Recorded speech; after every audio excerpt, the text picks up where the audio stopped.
चिंता को तलवार की नोक पे रखे वो राजपूत, रेत की नाव लेकर समंदर से शर्त लगाए वो राजपूत, और जिसका सर कटे फिर भी धड़ दुश्मन से लड़ता रहे वो राजपूत।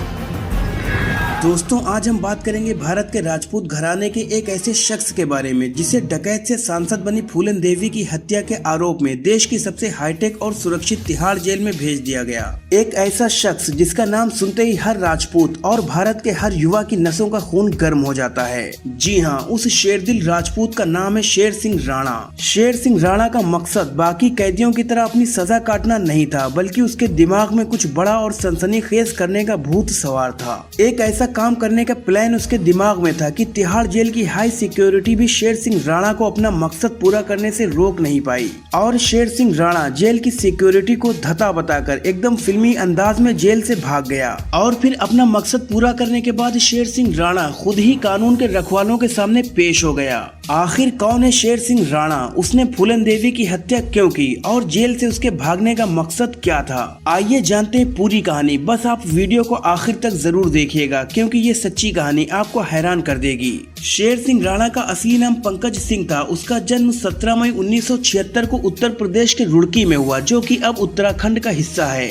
जिस वक्त पंकज की उम्र महज 4 साल की थी, उस वक्त चंबल के बीहड़ में फूलन देवी का खौफ हुआ करता था। 1980 के दशक में चंबल के बीहड़ों में फूलन देवी दहशत का दूसरा नाम थी। फूलन देवी का नाम सुनकर चंबल के लोग थर थर कांपते थे। फूलन देवी को दसियों सुंदरी यानी बैंडेड क्वीन के नाम से भी जाना जाता था। फूलन देवी ने बेहमई गांव में 22 राजपूतों को एक साथ मौत के घाट उतार दिया था। इस घटना के बाद उसने पुलिस के सामने आत्मसमर्पण कर दिया और इस नरसंहार के लिए फूलन देवी को 11 साल की सजा सुनाई गई। सजा पूरी होने के बाद फूलन देवी राजनीति से जुड़ गयी और मिर्जापुर लोकसभा क्षेत्र से समाजवादी पार्टी के टिकट पर सांसद चुनी गयी, और इस तरह वो चंबल के बीहड़ से निकलकर दिल्ली के अशोका रोड के बंगले की शान बन गयी। 25 जुलाई 2001 को शेर सिंह राणा फूलन देवी से मिलने गया और फिर घर के गेट के सामने उसने फूलन देवी को गोली मार दी। फूलन देवी की हत्या के बाद शेर सिंह राणा ने कहा था कि उसने बेहमई कांड में मरे अपने राजपूत भाइयों का बदला लिया है। फूलन देवी की हत्या के 2 दिन बाद शेर सिंह राणा ने देहरादून में पुलिस के सामने सरेंडर कर दिया और जुर्म कबूल कर लिया।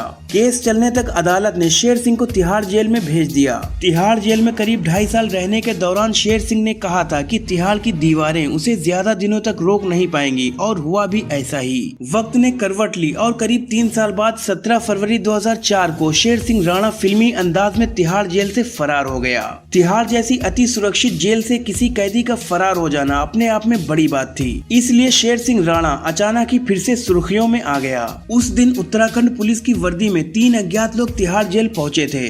उन्होंने तिहाड़ के अधिकारियों से कहा कि वो एक केस के सिलसिले में हरिद्वार की एक अदालत में पेशी के लिए शेर सिंह राणा को लेने आए हैं। वो अपने साथ हथकड़ी और अदालत में शेर सिंह राणा की पेशी के ऑर्डर की कॉपी भी लेकर आए थे। तिहाड़ के अधिकारियों ने ऑर्डर की कॉपी देखी और फिर शेर सिंह राणा को बैरक से निकालकर उन फर्जी पुलिस वालों यानी शेर सिंह राणा के साथियों को सौंप दिया, जो राणा को वहां से लेकर चले गए। बाद में जब मामले का खुलासा हुआ तो पूरे तिहाड़ जेल के साथ ही देश भर में हड़कंप मच गया। हालांकि 2 साल बाद 17 मई 2006 को राणा को फिर से कोलकाता में गिरफ्तार कर लिया गया। लेकिन शेर सिंह राणा ने जो अदम्य साहस और निर्भीकता दिखाई वो फरार होने के इन 2 सालों के दौरान की ही बात थी। जैसा कि हम सब जानते ही हैं कि भारत की धरती ने बहुत से वीर योद्धाओं को जन्म दिया है, और ऐसे ही एक धरती माँ के सपूत योद्धा थे पृथ्वीराज चौहान, जो कि हिंदुस्तान के आखिरी हिंदू सम्राट थे। कंधार विमान हाईजैक मामले में तत्कालीन विदेश मंत्री जसवंत सिंह अफगानिस्तान गए थे, तो उस वक्त उन्हें गजनी में पृथ्वीराज चौहान की समाधि होने की जानकारी खुद तालिबान सरकार के अधिकारियों ने दी थी। पृथ्वीराज चौहान की समाधि अफगानिस्तान में थी और मोहम्मद गौरी की कब्र के पास मौजूद थी। अफगानिस्तान में ये परंपरा है कि जो लोग मोहम्मद गौरी की कब्र देखने जाते हैं, उन्हें पहले पृथ्वीराज चौहान की समाधि का अपमान जूतों से करना पड़ता है। जसवंत सिंह ने जब भारत आकर इस बात का खुलासा किया तो इस बयान को भारतीय मीडिया ने बढ़ चढ़कर देश की जनता के सामने रखा। फिर क्या नेता क्या आम आदमी सभी ने पृथ्वीराज चौहान की अस्थियां वापस लाने की वकालत तो की, पर कोशिश करने की जहमत शायद किसी ने नहीं उठाई। लेकिन जब शेर सिंह राणा को इस बात का पता चला तो उन्होंने मन ही मन भारत के वीर सपूत पृथ्वीराज चौहान की अस्थियों को सम्मान पूर्वक भारत वापस लाने का बीड़ा उठा लिया और प्रण कर लिया कि चाहे उनकी जान जान भले ही चली जाए, लेकिन वो अपने इस मिशन को जरूर पूरा करेंगे। तिहाड़ जेल से फरार होने के बाद राणा ने सबसे पहले रांची से फर्जी पासपोर्ट बनवाया और फिर कोलकाता पहुंच गए, जहां से उसने बांग्लादेश का वीजा बनवाया और पहुंच गया बांग्लादेश, जहां राणा ने फर्जी दस्तावेजों की मदद से यूनिवर्सिटी में दाखिला लिया और इसी दौरान उन्होंने अफगानिस्तान का वीजा भी बनवाया और फिर राणा ने कदम रखा अफगानिस्तान में। अफगानिस्तान पहुंचकर राणा काबुल और कंधार से होते हुए गजनी पहुंचे, जहां मोहम्मद गौरी और पृथ्वीराज चौहान की समाधियां बनी थीं। तालिबानों की उस जमीन पर हर कदम पर खतरा था। राणा ने किसी तरह बचते बचाते वहां 1 महीना गुजारा और पृथ्वीराज चौहान की समाधि को खोजते रहे। आखिरकार उसकी मेहनत रंग लाई और राणा को वो जगह मिल गई और वहां शेर सिंह राणा ने पृथ्वीराज चौहान का अपमान अपनी आंखों से देखा और अपने कैमरे में कैद किया। शेर सिंह राणा ने पृथ्वीराज चौहान की अस्थियों को वापस लाने की प्लानिंग बखूबी तैयार की थी। आखिरकार वो दिन आ ही गया जब शेर सिंह राणा पृथ्वीराज चौहान की समाधि पर पहुंचे और समाधि को खोदकर उनकी अस्थियों को सम्मान पूर्वक अफगानिस्तान और तालिबान की आंखों में धूल झोंकते हुए भारत लाने में कामयाब हो गए। इस पूरी घटना को अंजाम देने में करीब 2 महीने का वक्त लगा।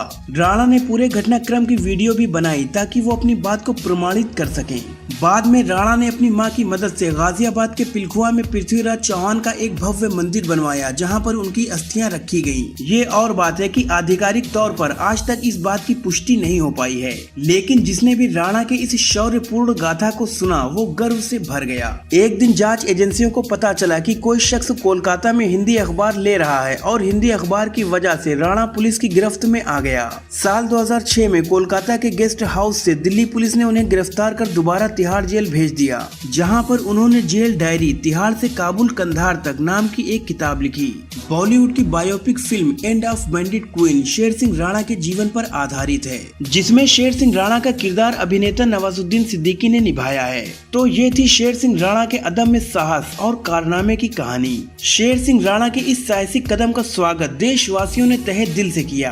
हम आपको बता देना चाहते हैं कि हमारा चैनल शेर सिंह राणा द्वारा फूलन देवी की हत्या और भारत के संविधान और कानून के अनादर का समर्थन बिल्कुल भी नहीं करता। हमारा मकसद सिर्फ शेर सिंह राणा द्वारा अफगानिस्तान की धरती पर किए गए उनके साहसिक कार्य को उजागर करना है। जब देश की सरकार सब कुछ जानते हुए भी कोई ठोस कदम नहीं उठा रही थी, तो उस वक्त शेर सिंह ने बीड़ा उठाया था देश के वीर सपूत पृथ्वीराज चौहान को उनका असली सम्मान दिलाने का, जिसके वो हकदार थे। शेर सिंह राणा के द्वारा भारत माता के वीर सपूत पृथ्वीराज चौहान की अस्थियां भारत लाने के बारे में आप क्या सोचते हैं, हमें कमेंट्स में जरूर बताएं। अगर वीडियो पसंद आई हो तो इसे लाइक और शेयर करें और हमारे चैनल लॉजिकल लोर को सब्सक्राइब करना बिल्कुल भी ना भूलें।